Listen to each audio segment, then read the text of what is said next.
Di markas besarnya, tim Flare sedang mengadakan eksperimen terhadap Zygarde yang berhasil mereka tangkap, dengan menyinarinya dengan sinar radiasi, yang membuat Zygarde berteriak kesakitan. Di saat yang bersamaan, Satoshi dan kawan-kawan baru saja sampai di pusat kota, di mana Puni-chan merasa gelisah dan melompat keluar dari dalam tas, dan berdiri di atas kepala Yurika. Yurika menyadari Pokemon itu sepertinya sedang sedih, dan menyanyikan lagu untuk menghibur Puni-chan. Setelah lagunya selesai, Puni-chan kembali bersemangat, dan mereka pun berjalan lagi. Di situ Serena melihat iklan yang dipajang di pinggir jalan, yang mengatakan bahwa permata indah sedang dipamerkan di hotel, membuatnya ingin mampir ke tempat tersebut. Atas permintaannya itu, Satoshi dan kawan-kawan pun berangkat menuju ke hotel. Sementara di atas hotel itu, ada sosok misterius yang memperhatikan mereka. Satoshi dan kawan-kawan tiba di hotel, hanya untuk mengetahui bahwa pamerannya sudah tutup, dan resepsionis menyarankan agar mereka kembali di lain waktu. Daripada itu mereka pun menanyakan apakah masih ada kamar kosong, agar mereka bisa menginap dan melihat pameran di keesokan harinya. Sementara itu, sosok misterius sebelumnya membuka jendela atap dan melompat masuk ke dalam pameran. Dia mulai mencongkel kuncinya untuk membuka permata yang dipamerkan di hotel tersebut. Ketika Satoshi dan kawan-kawan baru saja sampai di depan kamar, mereka mendengar alarm yang berbunyi yang diikuti dengan petugas yang berlari menuju ruang pameran, dan mereka yang penasaran pun ikut menyusul ke sana. Para petugas memperhatikan bahwa permata masih berada di dalam tempatnya, yang meskipun mereka juga menyadari bahwa gemboknya tidak terkunci lagi. Setelahnya mereka mendengar suara ketawa dari sosok misterius yang berdiri di atas atap. Dia memperkenalkan dirinya sebagai Master Thief, kemudian melemparkan kartu namanya dan segera melarikan diri. Ketika petugas Junsa tiba di hotel, dia menanyakan Satoshi dan teman-temannya tentang kejadian tersebut, dan percakapan itu terhenti saat tukang kunci datang menghampiri mereka.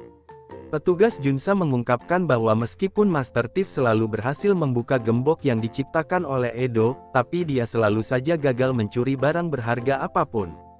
Tim Rocket yang mendengarnya berencana untuk menjadikan Master Thief sebagai muridnya, karena dengan kemampuannya membuka berbagai kunci, akan membuat mereka sangat mudah untuk mencuri Pokemon. Berjalan ke kamar mereka, Citron mengomentari kejadian aneh tersebut, sedangkan Serena malah marah karena pameran dibatalkan gara-gara seorang pencuri. Tiba-tiba, seekor binakel melompat ke atas kepala Yurika, yang mana Satoshi dan Citron berupaya melepaskan Pokemon itu dari atas sana, tapi binakel malah menampar mereka berulang kali, dan kembali menempel di atas kepala Yurika. Tak lama kemudian, Edo datang menghampiri untuk mengambil Pokemonnya, yang kabur setelah bertengkar dengannya. Edo meminta binakel untuk melupakan temannya, mengungkapkan bahwa sebenarnya binakel sedang mencari binakel satunya yang belum ketemu sampai saat ini. Diketahui Edo memiliki seorang murid yang bernama Kobushi, mengajarinya cara menjadi tukang kunci yang profesional, dan untuk bisa membuka gembok, dia harus menunjukkan kebaikan hatinya, seperti halnya seseorang yang menunjukkan kebaikan ketika mencoba membuka diri. Edo menambahkan bahwa Kobushi masih harus banyak belajar mengenai tukang kunci. Merasa tidak dihargai, Kobushi berhenti dari pekerjaannya, dan binakel yang satunya juga ikut dengannya. Setelah menceritakan semuanya, Edo menyuruh binakel untuk ikut bersamanya, tapi binakel malah mengolok-olok dirinya, mendorong Satoshi dan kawan-kawan untuk membantu binakel untuk menemukan temannya itu. Sekembalinya ke toko, Edo penasaran dengan kejadian sebelumnya, mengaku bahwa hanya dirinya dan Kobushi yang mengetahui desain gembok yang diciptakannya itu. Sementara itu, Master Thief membongkar penyamarannya yang ternyata adalah Kobushi, ingin membuktikan bahwa dia bisa membuka gembok yang dibuat oleh gurunya sendiri. Namun tim Rocket datang menyergap Kobushi, yang mengaku bahwa dia sama sekali tidak berniat untuk mencuri dan hanya ingin membuka kunci gembok saja. Tapi tujuan tim Rocket lebih dari sekedar itu, dan membutuhkan bantuan Kobushi untuk bisa menjalankan rencananya. Keesokan harinya, ketika Satoshi dan kawan-kawan kebingungan menentukan arah, Citron memasangkan alat pelacak pada binakel, yang mampu mendeteksi keberadaan Pokemon yang berjenis sama. Beralih ke Pokemon Center, di mana tim Rocket memaksa Kobushi untuk membukakan pintu. Kobushi pun setuju, berpura-pura mengikuti arahan tim Rocket, dan secara mengejutkan memerintahkan binakel untuk melumpuhkan Nyasu, dan segera melarikan diri setelahnya. Berupaya menghindari tim Rocket yang ingin menangkapnya, Kobushi bertemu dengan Suster Joy dan memintanya untuk segera menghubungi petugas Junsa. Namun tim Rocket berhasil menyusul, dan mulai melancarkan serangannya ke arah Kobushi, tanpa sengaja meledakkan generator di dekat situ, yang menyebabkan tim Rocket akhirnya terlempar sangat jauh. Suster Joy mencoba masuk ke dalam Pokemon Center yang terbakar, tapi dihentikan oleh Kobushi yang menganggap itu terlalu berbahaya. Satoshi dan kawan-kawan tiba di sana dan mulai membantu Kobushi memadamkan api, selagi Suster Joy pergi untuk memanggil pemadam kebakaran. Kobushi kemudian berlari melewati api untuk membuka pintunya, lalu memasukkan semua Pokeball ke dalam gerobak untuk dibawa keluar. Namun api yang menjalar menyebabkan pintu itu terkunci dengan rapat, meninggalkan Kobushi yang terperangkap di dalamnya. Binakel menyeret Yurika untuk bertemu dengan Edo, yang langsung berangkat ke tempat kejadian untuk menyelamatkan muridnya. Meskipun sudah diperingatkan untuk jangan mendekat, tapi karena nyawa muridnya yang terancam, Edo pun nekat menerobos kobaran api. Di sini Kobushi pun mengungkapkan kebenarannya, tapi Edo ternyata sudah tahu tentang hal tersebut. Dengan sama-sama berdiri di depan pintu, Edo dan Kobushi mencongkel pintu sampai terbuka lebar, berhasil keluar dengan selamat. Setelah apinya padam, Kobushi mengakui kesalahannya, dan dia ditangkap oleh petugas Junsa, dan akan segera dibebaskan setelah memberikan penjelasan. Meskipun begitu, Edo mengatakan pintunya akan selalu terbuka untuk Kobushi, dan berharap dia akan kembali suatu hari nanti. Satoshi dan kawan-kawan senang semuanya berjalan dengan baik, dan Kobushi kini punya tempat untuk pulang, sehingga mereka pun bisa melanjutkan perjalanan lagi. Yurika sedang tidur di kamarnya, ketika kakaknya yang berpakaian rapi dengan tuxedo putih, datang untuk membangunkannya. Citron menyampaikan bahwa ini adalah hari pernikahannya, dan memutuskan untuk menyerahkan Jim kepada Yurika, yang membuat adiknya itu terkejut. Citron kemudian meninggalkan ruangan, menyuruh adiknya untuk berpakaian yang rapi untuk menghadiri acara pernikahannya. Yurika pun pergi untuk menyaksikan pernikahan kakaknya tersebut, memohon untuk segera menghentikan acara itu.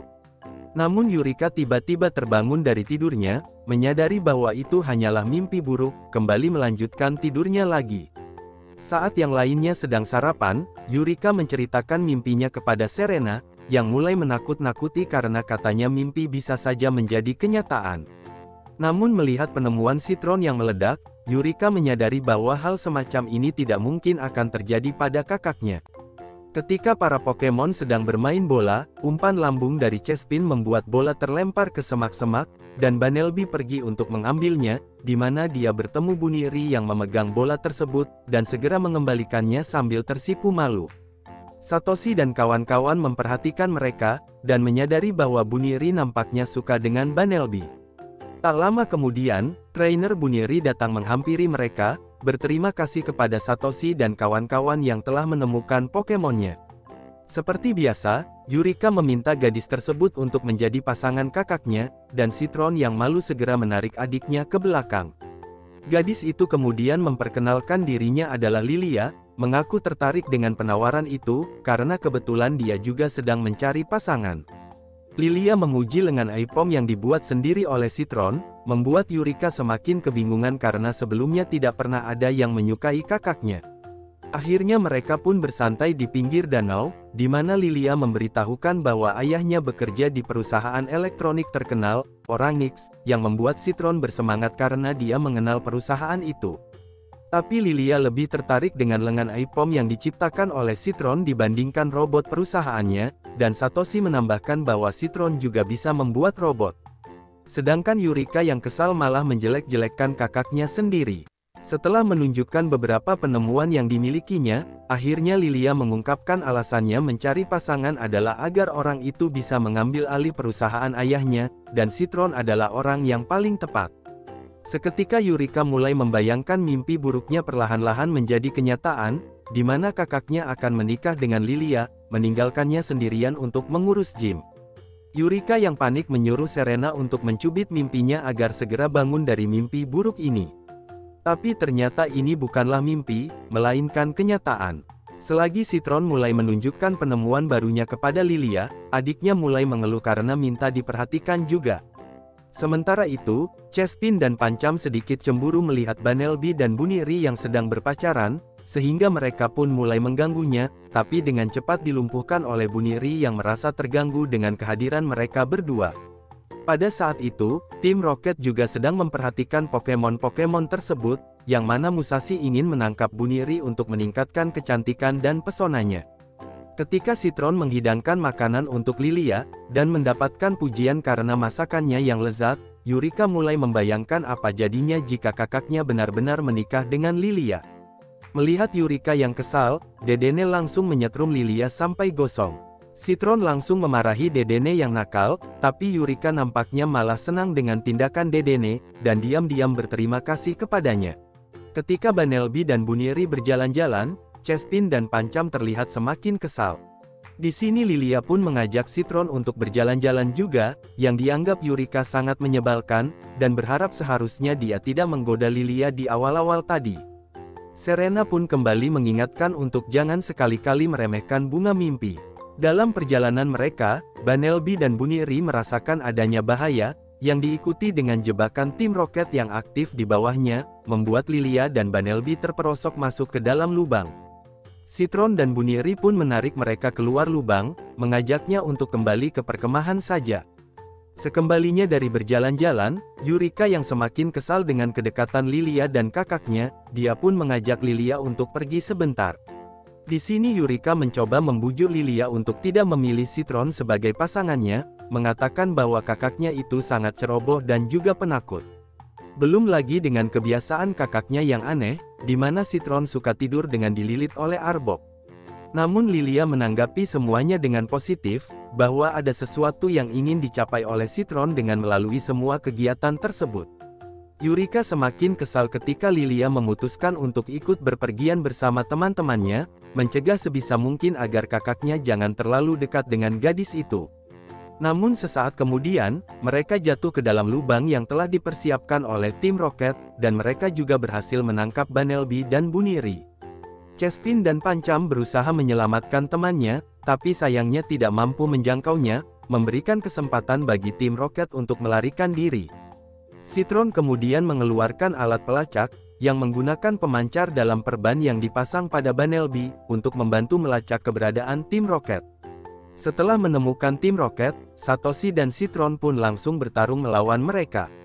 Namun dampak dari pertarungan ini menyebabkan Yurika hampir saja jatuh dari tebing, yang untungnya dengan cepat kakaknya mengangkatnya kembali ke permukaan tanah.